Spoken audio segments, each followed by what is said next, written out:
tombeur va mobiliser 15 000 militaires congolais de la force publique et traverser la frontière. C'est ainsi que le 9 mai 1916, les militaires congolais vont libérer Kigali. Le 6 juin 1916, les militaires congolais libèrent Bujumbura. Et au mois de juillet, la totalité du Rwanda et du Burundi est occupée par la force publique, c'est-à-dire par les militaires congolais. Ils ne s'arrêtent pas là. Ils vont poursuivre les Allemands en Tanzanie. Et là, il va y avoir 3 batailles importantes que la force publique, Dodoma et Mahenge. Vous avez des rues au Congo qui s'appellent Dodoma. C'est des localités en Tanzanie où la force publique, donc nos grands-parents, ont vaincu l'armée allemande. À la fin de la guerre, l'Allemagne a perdu la guerre. Et comme vous le savez, comment ça se passe?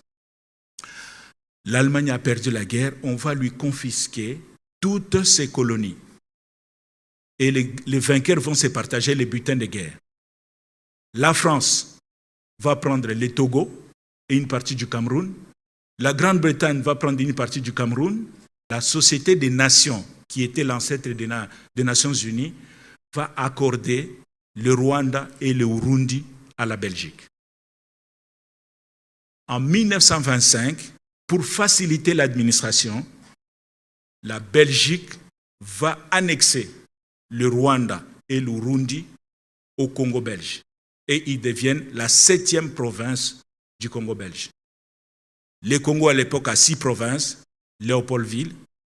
Actuellement, c'est Congo central, Kinshasa et Bandundu. Ça s'appelait Léopoldville. 2e province, c'est l'Équateur. 3e province, c'est la province orientale. 4e province, c'est le Kivu. 5e province, c'est le Katanga. 6e province, c'est le Kasaï. Et le Rwanda-Urundi deviennent la 7e province. À ce moment-là, on devient pratiquement un seul pays parce qu'on a le même chef d'État qui est le roi des Belges, le même gouverneur général qui habite ici à Kinshasa, la même armée, c'est la force publique qui sécurise le Congo et qui sécurise le Rwanda et le Burundi. La même monnaie, c'est la même banque centrale qui produit la monnaie pour cette entité. Donc voilà comment notre aventure commence avec le Rwanda. En 1925, le Rwanda-Urundi est annexé au Congo. En 1930, les Belges vont